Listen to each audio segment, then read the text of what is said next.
I remember the smell. Not the smell of betrayal, which is often the banal scent of cold coffee or cheap paper. No, I remember the smell of beeswax and faded jasmine in the great drawing room of Cromwell Manor that morning. They say pain is a silent architect. It builds walls of ice around the heart, and in the shadow of those walls, the most precise plans are drawn. I loved Frederick deeply, but his legacy, this house of red brick and broken promises, became the stage for a play I never wanted to perform. I signed, I smiled, and the sweetest vengeance is always the one served on land that no longer belongs to anyone. I held the pen, a heavy Mont Blanc that Frederick had given me for our 20th wedding anniversary. The tip slid across the paper, a legal whisper that would seal the end of my world as I knew it. The solicitor, a pale and overly attentive man, Master Sterling, watched me with discreet pity that made me feel sick. Beside me, Genevieve, Frederick's daughter and the heiress to all his cold ambition, radiated a contained satisfaction. She wore an impeccably cut suit, a navy blue so dark it absorbed the light, and her perfume, a dry, aggressive musk, dominated the saturated air of the London winter. "Are you quite sure you understand, Mrs. Ashford?" Master Sterling had asked, his voice low and professional. "This is a formal renunciation of your usufructuary rights to the principal property." I did not look at him. I looked at the ring on my finger, the emerald Frederick had chosen, whose green color strangely resembled the summer lawn where we had hosted our first garden party. I looked at the black ink on the cream parchment, and not at the man speaking. "I understand perfectly, Master Sterling," I replied. My voice, an instrument I had learned to master over the decades, was soft, without the slightest trace of bitterness. Sometimes, the most perfect calm is the most effective facade for a coming storm. Genevieve leaned in, her arm barely brushing mine, an icy, mechanical contact. That was when she delivered her line, the one that still burned in the lucid tranquility of my nights. She had whispered, just loud enough for only me to hear, without Sterling looking up from his file. "It's fine, Vivienne." But I knew it. "You are far too old to understand legal subtleties now. Luckily, we are here to help you not worry about such details." She then displayed a smile that never reached her eyes, the smile of an heiress who had just reclaimed her due. I completed my signature, my gaze still fixed on the emerald, and I thought back to Frederick. Frederick. My Frederick. That name still rings like a muffled gunshot in the silence of that vast, empty drawing room. It was 6 months ago. A heart attack right there on the Persian rug, just in front of the fireplace we had imported from Siena. I thought Frederick and I had another decade. We had a 35-year history punctuated by travel, society dinners, and, above all, this house. Cromwell Manor was not just an investment. It was our third child, our stone cathedral. We bought it when Genevieve was just a sullen teenager, always draped in the sadness of her parents' divorce. I tried to be a stepmother, a friend, a loving figure, but Genevieve always viewed Cromwell Manor as material evidence of her father's infidelity to her mother's memory. She never saw me as a wife. She saw me as a usurper. I remember one afternoon, 5 years after we moved in, Frederick and I were sitting on the marble balcony. He was sipping a whiskey and gazing at the London rooftops, the financier's eye still sharp. He turned to me, the setting sun in his hair, and said, "Vivienne, if anything ever happens to me, remember this. This house is you. If you are not in it, it holds no value." It was a mundane sentence, but spoken with an intensity that seemed poetic to me then. I understand now that it was a warning, a door he had unknowingly left ajar. Frederick had a legalistic mind, labyrinthine even, sometimes more out of fiscal concern than mistrust. He loved complex structures, hidden clauses, and convoluted financial arrangements that allowed him to sleep at night, knowing he had optimized every penny. When he asked me to co-sign the deed years ago, he insisted on a leasehold arrangement for the very foundations of the plot. A legal oddity, common in theory for flats, but strangely applied to a detached house of this size. It gives us a spectacular tax deduction on structural improvements, he explained, with a conspiratorial air. He had separated the legal ownership of the brick and wood structure, the body of the house, from the legal ownership of the land and its foundations, the ground, the basement, and the supports. The land remained under a form of life tenure in my name, as long as I lived. After my death, the whole thing would consolidate for Genevieve. Unless I signed a legal document recognizing Genevieve as the sole heir to the estate, the entirety of the assets, including the structure, and renouncing my life right to the usufruct, which I had just done. The solicitor's departure was brief. Genevieve, still in her dark blue, packed the documents away with clinical precision. "The movers will be here tomorrow morning," she informed me, her voice devoid of inflection, as if she were talking about the weather. "I need everything cleared out by noon. I must begin renovations immediately." I remained seated. I only had one suitcase left, filled with the items I deemed essential: Frederick's letters, a few clothes, a small music box, and the satellite phone, well hidden beneath a pile of cashmere shawls. "Of course, Genevieve, I will ensure everything is ready for you to begin your new life without the slightest obstacle," I replied, the emerald glinting under the crystal ceiling light. It was a promise, a terrifying promise, which I intended to keep to the letter. My calm unsettled her. She expected tears, pleas, or at least sterile anger. Old women, in her mind, are either hysterical or senile. She did not conceive of a third state, tempered steel. "Perfect," she said, standing up. "Goodbye, Vivienne." She did not even wait for my response. She left the drawing room, then the house, her heels clicking on the marble tiles like sharp cracks in the silence. Alone, I stood up, walked to the window. The London fog was thickening, wrapping the streetlights in milky halos. It was 4 p.m. I had less than 18 hours before her moving truck arrived. My plan was not a fit of rage, but a symphony played on a single bass note. It had begun the day I found the drafts of Frederick's will. It took me weeks to decipher the legal layers, immersing myself in the jargon of trusts, usufructs, and especially segregative leaseholds. That is where I found the clause that even Genevieve had not understood. The one that allowed the freehold of the land, the ownership of the ground itself, excluding the structural improvements, the house, to be sold, provided I renounced my usufruct over the whole, which was necessary for Genevieve to inherit the structure cleanly. By renouncing the usufruct on the house, I freed Genevieve's hands to inherit it immediately, but by renouncing, I also gave myself the right, just before the final consolidation, to dispose of the least visible, most essential asset, the ground. Genevieve had only read the first paragraph that named her the sole owner. She had read the word house. She had never read the word ground and its implications. After all, I was far too old to understand. I descended to Frederick's library, a dark room I now considered my command center. I took out the satellite phone, switched it on, and dialed the only number I had memorized for this operation, that of Mr. Thorne. Thorne was an obscure lawyer, a man in the shadows who worked for a major London financial institution, the Thameside Trust, specializing in the acquisition of exotic real estate assets. Frederick had used him once for a complicated offshore transaction. I knew he would be discreet, cold, and efficient.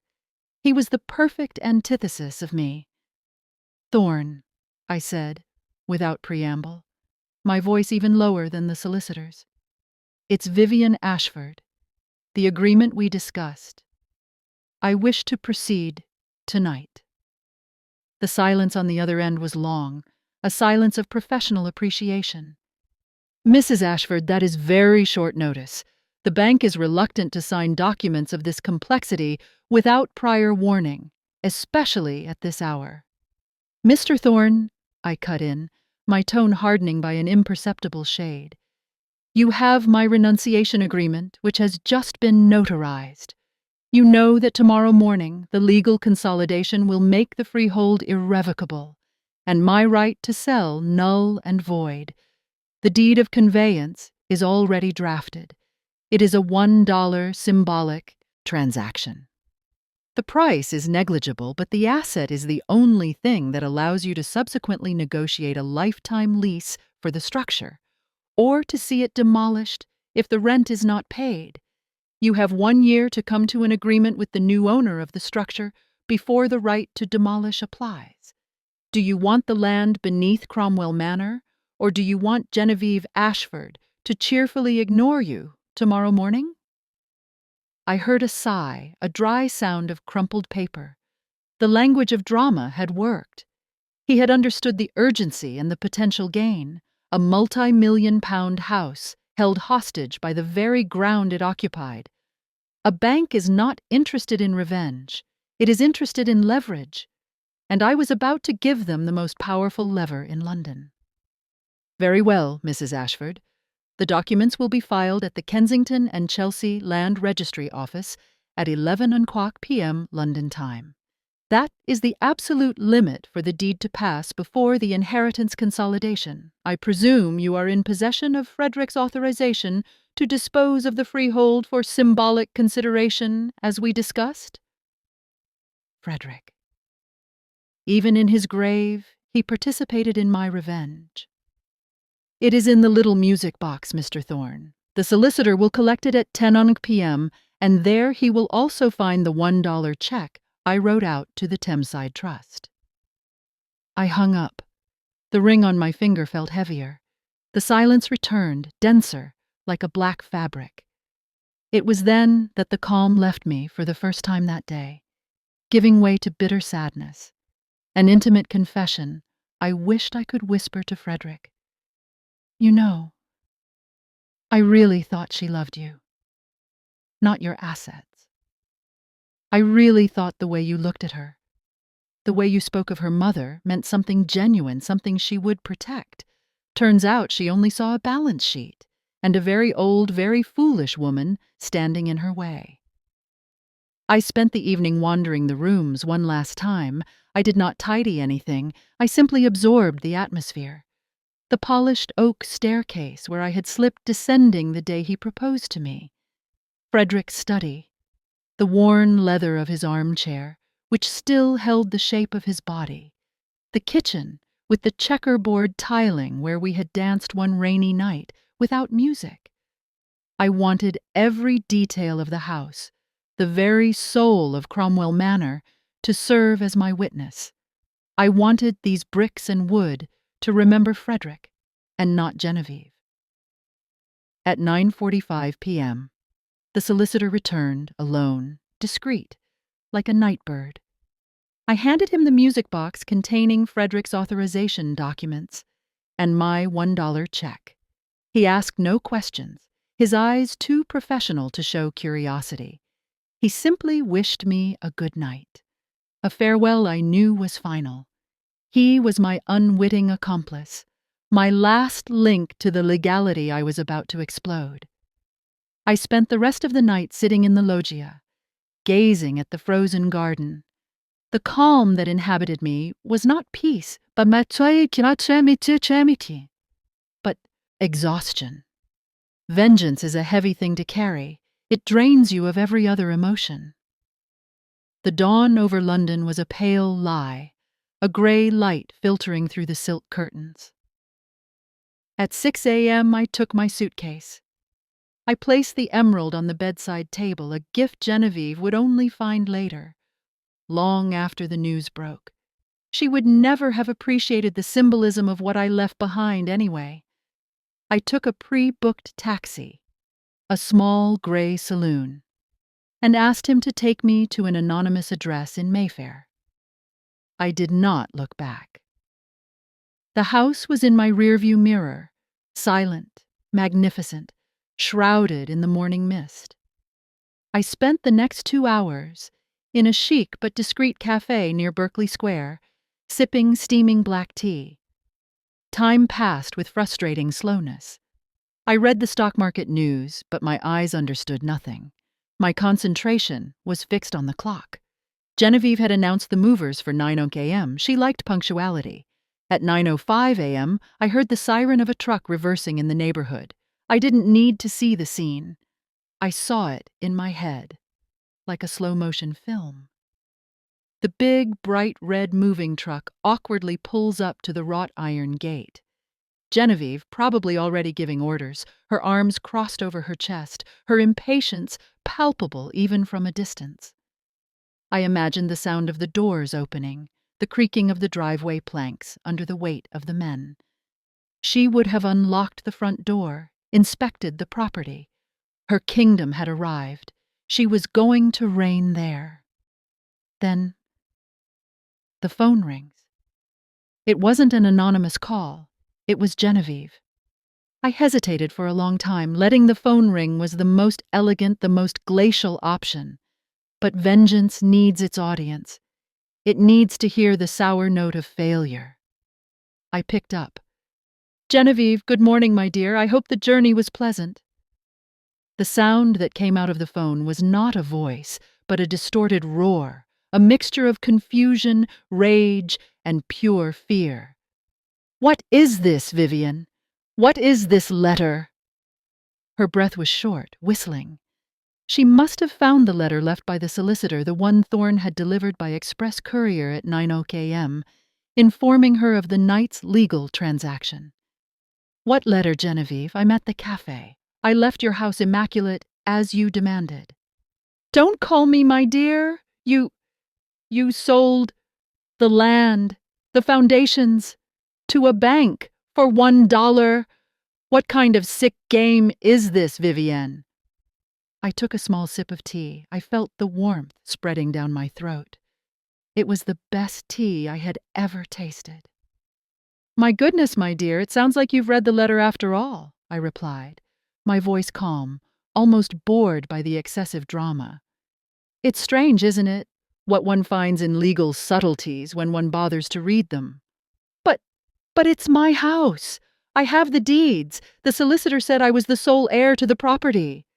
"And you are, Genevieve, you are absolutely right," I conceded, my tone still deadly sweet. "The structure belongs to you. The brick, the wood, the plaster, the roofing, the electricity, the plumbing, all of that belongs to you. You are the proud owner of a magnificent structural improvement." I paused, letting the silence carry the weight of the truth. "But the ground on which that structure rests, my dear, the land and the foundations, what your father called the segregative freehold, that belonged to me until 11 p.m. last night. You forced the cancellation of my usufruct on the whole, which was the necessary condition for the land transaction to be finalized. By making me sign that paper, you freed me from my obligations on the land, and you freed the land for its sale." "You sold the ground," she whispered, her voice weak again, betrayed. The shock had hit her, cold and complete. "Yes, Genevieve. I sold it to the Thameside Trust for a symbolic $1. They are now your landlords. They are the freeholder of the earth beneath your house. You are now the happy owner of a building without land, which, legally, is a structural nuisance." "But why?" The question was foolish, but I had expected it. It was the only question that mattered. I had ended 35 years of life for this single answer. "Why?" "You said it yourself yesterday, Genevieve. You said I was far too old to understand. I needed to prove to you that I understood very well. I understood your father's finances. I understood your ambition, and I understood the price of malice. You took my home. I took the ground from your dream. It is a fair exchange." I heard a scream on the other end, not of rage but of absolute distress, the sound of a soul realizing that she had lost not due to a mistake, but due to her arrogance. She had just screamed. A primal scream, the sound of the moving truck and the movers who had stopped and were watching. "They will call you soon, my dear, Mr. Thorne and the Thameside Trust. They will be happy to negotiate a new ground lease with you. I hear they are starting negotiations at £10,000 per month, with a 5-year upfront payment. That is the price for your house to have the right to remain standing. Good luck with the renovations." I hung up, delicately. Placing the phone on the marble table of the cafe, I ordered a second tea. The sun finally broke through the mist, illuminating the world. Nothing remained of my life as Frederick's wife. I was free, light, and glacial. I smiled, a smile that was the only thing I had left from that war. It turns out karma has a sweet tooth, and my house, Cromwell Manor, will remain standing, hostage to the bank, awaiting the year when the right to demolish applies. It will never be hers. It will no longer be mine. It will be the silent monument to Frederick's betrayal and Vivienne's vengeance. If stories like this linger with you, then stay. There is always another secret waiting to be told in the shadows of beautiful facades. Subscribe and let's uncover them, one confession at a time.